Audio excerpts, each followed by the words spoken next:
Welcome to the Diane McClay Show, empowering life through choice. Get ready to discover new perspectives, motivation, and balance through Diane's compassionate storytelling and insightful discussions. Whether you're feeling stuck and discouraged or curious and looking for more possibilities, Diane has your back, and she's ready to take you on a journey of self-discovery and expansion. Choice is powerful, and so are you. The Diane McClay Show starts now.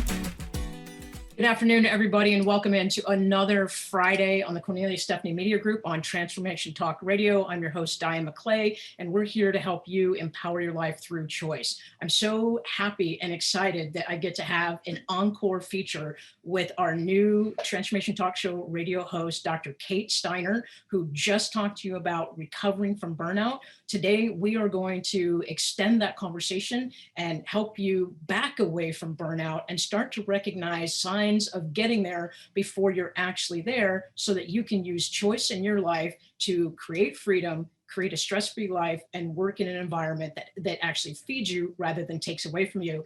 Dr. Kate is a burnout recovery coach, a founder of Lift Wellness, and she has done her PhD work on the effects of recovery on the body. She'll jump into that a little bit later in our show, but let me welcome you in. Congratulations on your inaugural show at 1 o'clock on the second and fourth Friday of every month. Welcome in. So glad we can extend this conversation out because I think it's very, very important to everybody in the world. Thank you so much for having me. I'm excited to extend the conversation and to be here with you to do that. So. Right. And, let's just make sure that this audience here gets a quick shot of what your story is. Why is burnout so important to you? Why did you do doctoral work in it? And start us off with the one thing that you realized as you were doing your doctoral work that put you into this coaching / podcasting space. Yeah.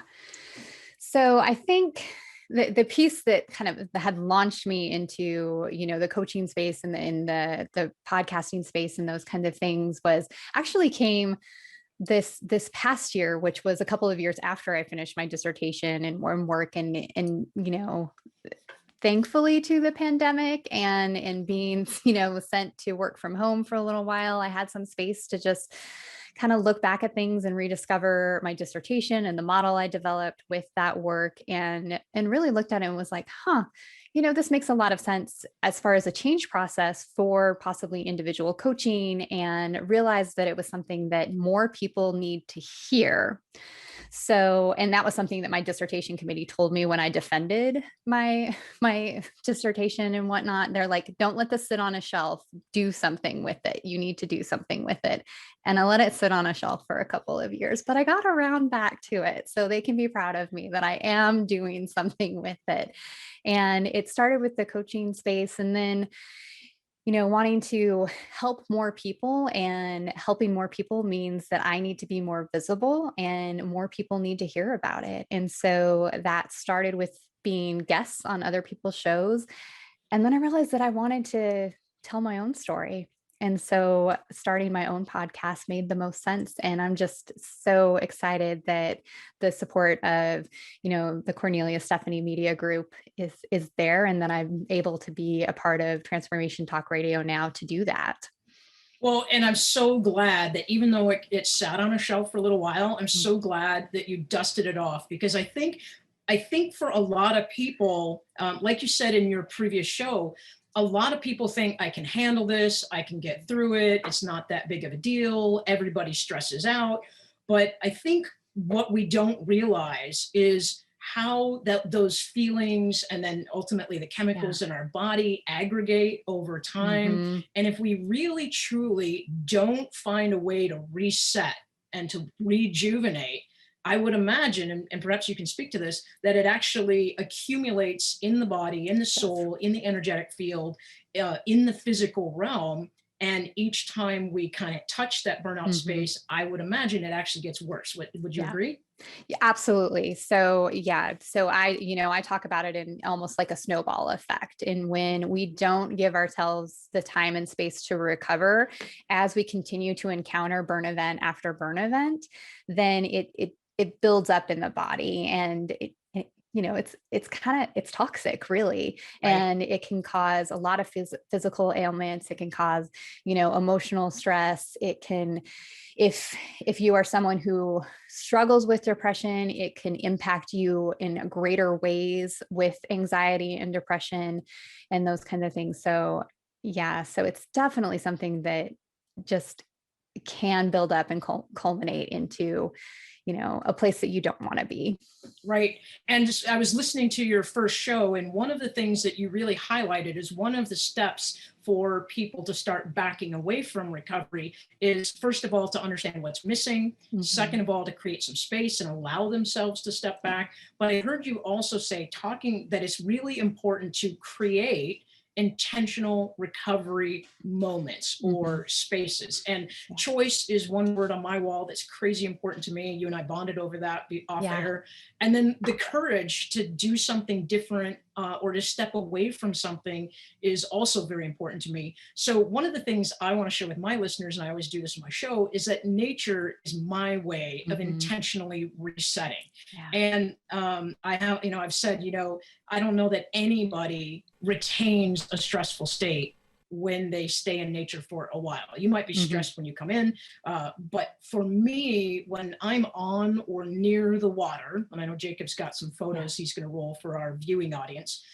When I'm on or near the water, I feel like my soul is refreshed. But when I go to the desert, there's something for me magical that happens that I feel like my soul gets rejuvenated. And then there's just nothing but a sense of freshness and balance that comes in. Can you speak a little bit to, if I'm right, and how does nature serve your clients, or does that fit into your PhD theory at all?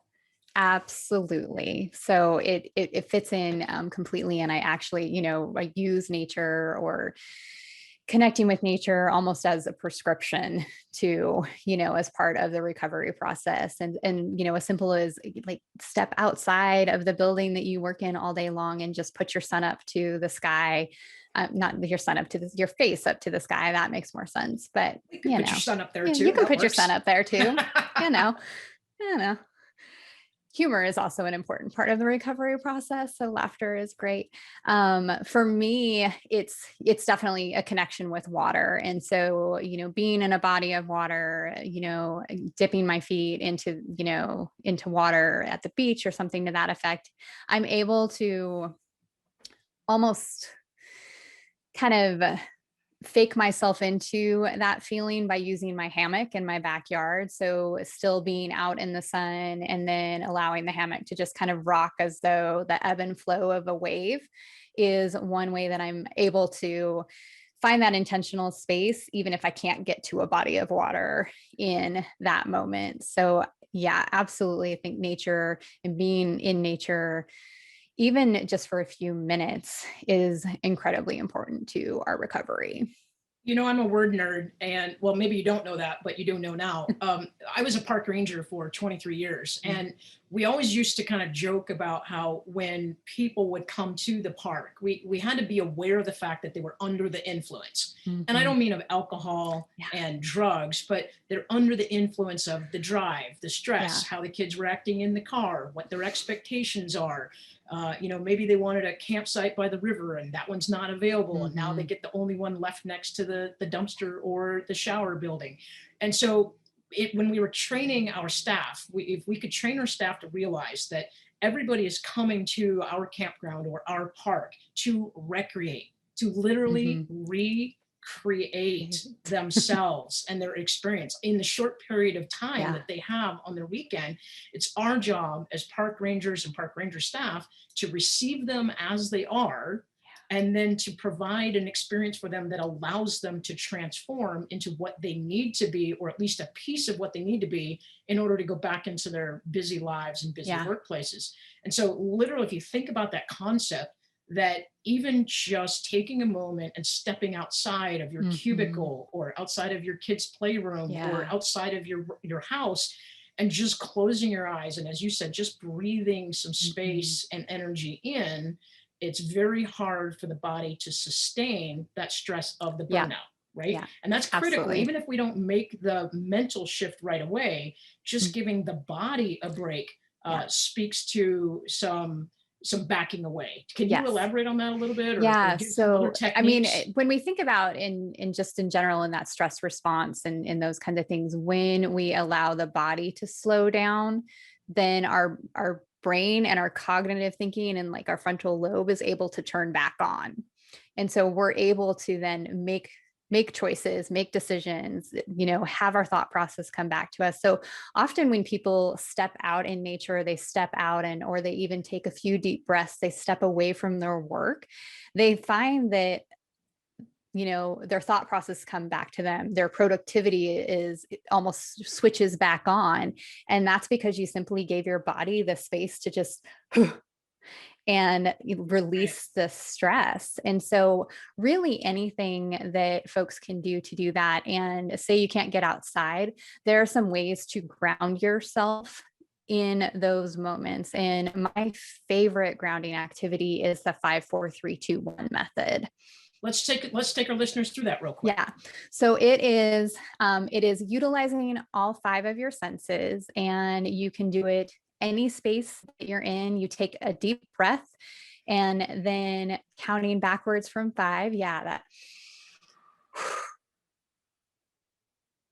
And then we will name 5 things we can see, 4 things we can hear, 3 things we can touch, 2 things we can smell, and 1 thing we can taste. And you can continue to go through kind of the naming cycle as you start to feel your heart rate slow, your breathing become a little less labored, and ease into that. And then you end with another deep breath.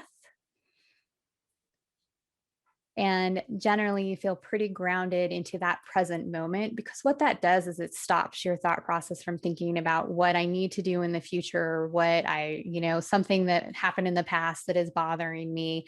And you have to be present in order to name the things around you, to connect to your senses.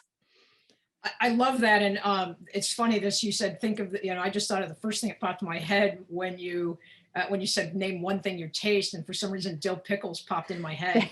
And what I realized is that I just started salivating. So it's literally kind of funny that when the mind just attaches itself to an image, the body is going to respond. Yeah. Like now I want to think of chocolate chip cookies so that the salivation stops and I don't drool on myself while we're talking. But I think that's really powerful to 5-4-3-2-1, naming 5 things we can see. And people could even look around their environment and then close their eyes and do a recall factor. Absolutely. So that there's a different memory part of the brain being utilized, right? Because now we're firing 2 different parts of the brain in 2 different ways, but not in that stress response way. Yeah. But 5 things you can see, 4 things you can hear, 3 things you can touch, 2 things you can smell, and 1 thing you can taste. And all of this is actually very applicable in nature. And the only thing I would say is don't put anything in your mouth in nature that you don't know what it is. Something like name a taste. Edible, right? Pull your nature bar out of your backpack, or take a drink of water and just feel the coolness on your tongue. Exactly. Now there are some things that you can taste in nature, but again, just for legality reasons, I'm not going to advise anybody to put anything in their mouth. But nature's a really great place to take in those first 4 senses for sure. Now, choices, we mentioned that before, choices on my wall. You and I could have talked for like 2 hours about choice when we were off air. Let's bring that conversation in a little bit. How can we've talked a little bit about choosing to slow down, choosing to engage our senses. How can we make some choices before we get to the burnout place? A lot of these are suggestions. Once we hit the wall, once we know we're there, we can back off of it. But in the ideal world, we want to coach people and teach people how they can prevent themselves from getting there in the first place. So tie choice and tie courage into that for me. Yeah. So I think one thing that is really important is, and that I think everyone should do, is implement a daily recovery practice. And I really, for me, I think a morning routine of some kind is a really good place to start with that. So making the choice to start your morning in a particular way each and every day. And these can be simple ads, right? So one of the things that I have, and that I actually started this year, is that I put a Post-it note up on my mirror that talks about how it has some affirmations on how I want to I'm going to choose and have the courage in my day. So it starts with, I will be joyful. I will be honest. I will be respectful of every living thing. I will live with an attitude of gratitude. And I read this Post-it note over and over while I brush my teeth. Nice. And so it is a small action that takes place during something I'm already doing. So I'm not adding anything to my day. I'm simply shifting my mindset and choosing to set and frame my day while I brush my teeth every morning. In my mind, I think that's important. Establishing a daily recovery practice. My brain goes to analogies and metaphors, and the Olympics are coming on, right? Yeah. And we know athletes train hard. We know that during and after their training sessions, they have recovery. They have recovery foods, fuels, beverages, masseuses. Just before that, I'm a big Tour de France fan. And so, you think about somebody riding their bike up a mountain twice, for 250 miles or kilometers or whatever. And those guys have a very specific recovery routine. They ride the bike after they've ridden the bike. They do a warm down. They take on different electrolytes, different fluids, and things to feed their body. So I find it interesting that why do we not consciously try to do that as human beings in a normal everyday world? I mean, why do we leave recovery and preventative maintenance? Why do we leave recovery to elite athletes? And why do we leave maintenance to like our mechanics? I mentioned to you another analogy is that most people who drive a car regularly do preventative maintenance. They do the oil change. They make sure there's fluids in their car. They make sure the battery works. They make sure the tires are good and rotating. So maybe you can answer this. Why do we let the most important machine, why do we let it go and not do preventative maintenance and not do recovery like other professions do? Yeah. I think a lot of that with our human nature and what we are is that we get caught up in kind of the hustle of life, right? And I think and specifically the thought that in order to be viewed as productive and in that sense valuable as a worker, as someone in that aspect, we think that, we've tricked ourselves into the thought that we need to look constantly busy, like we must be busy all the time, right? Because the most productive people, the most successful people are always doing something.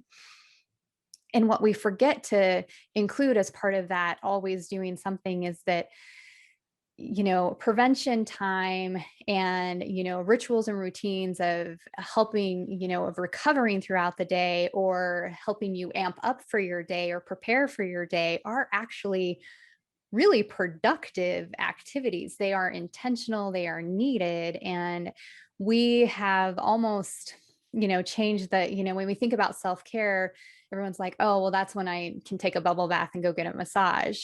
No, like it's a part of it's your nightly routine and how you unwind from the day.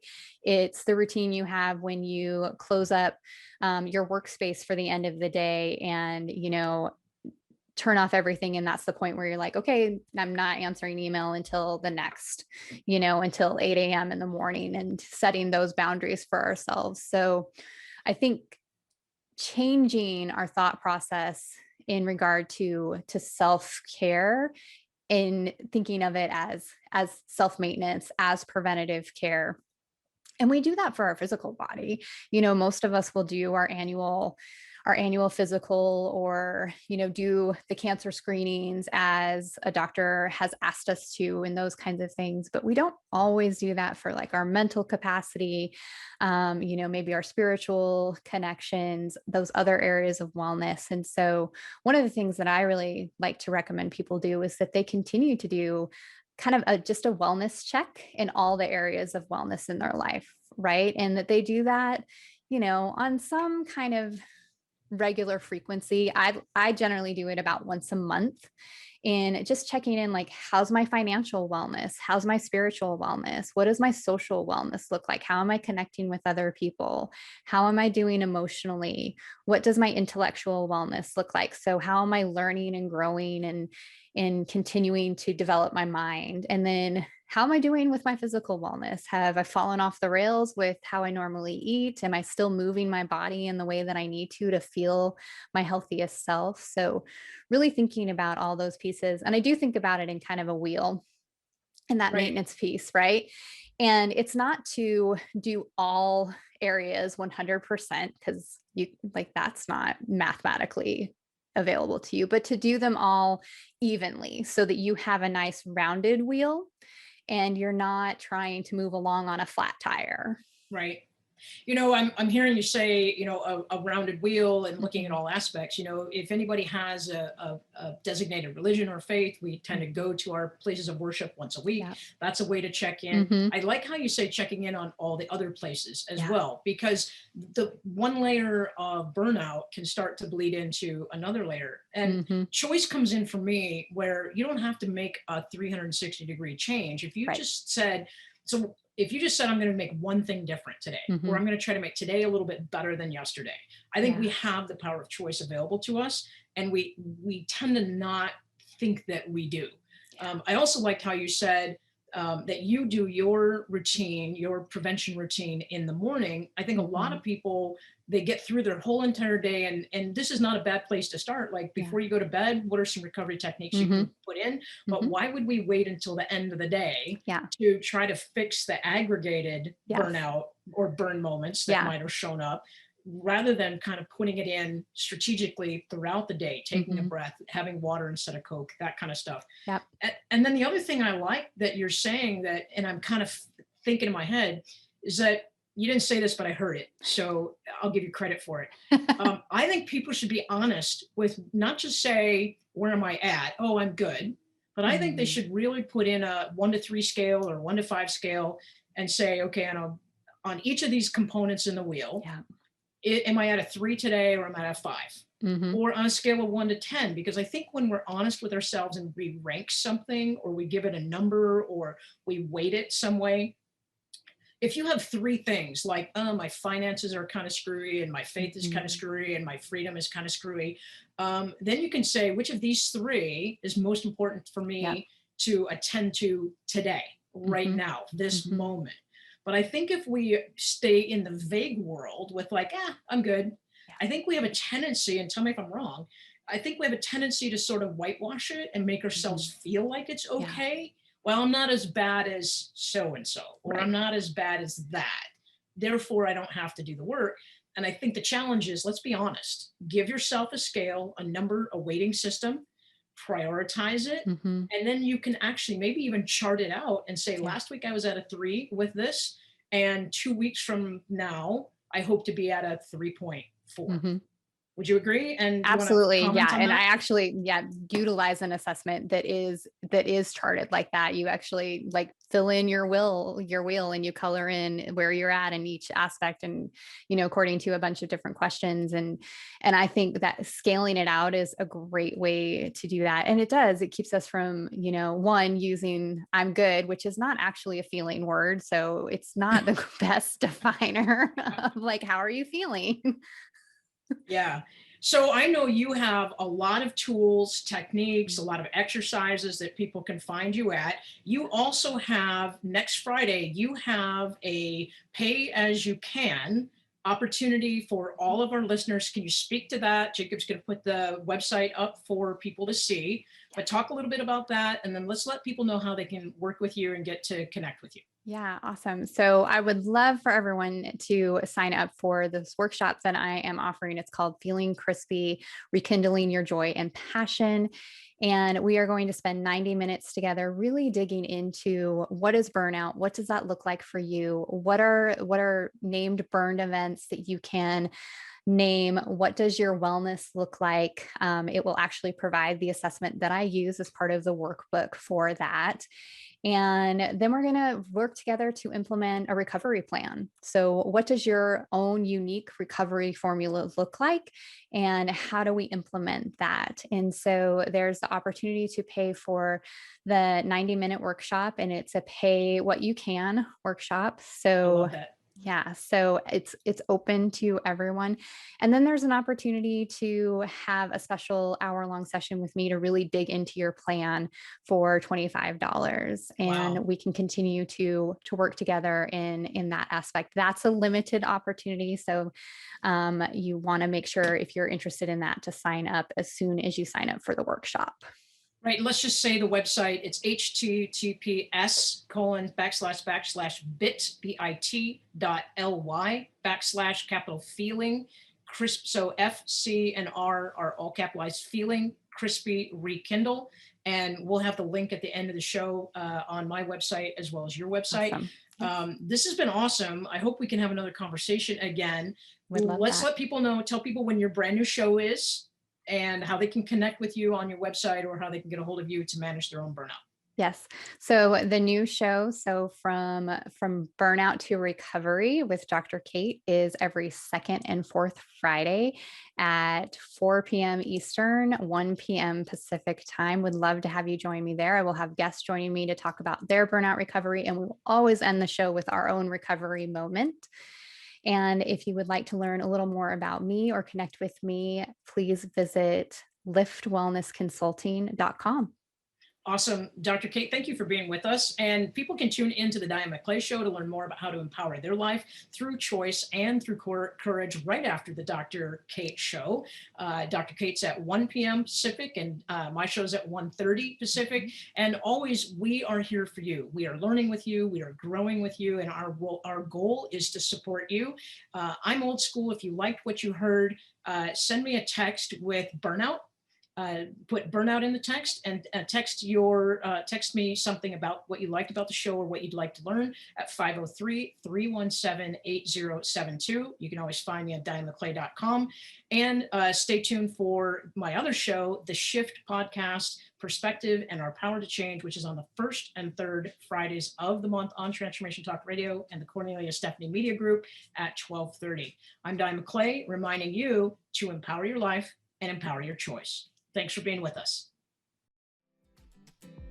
Thank you for listening to the Diane McClay Show, where you are empowered to enact change in your life through choice.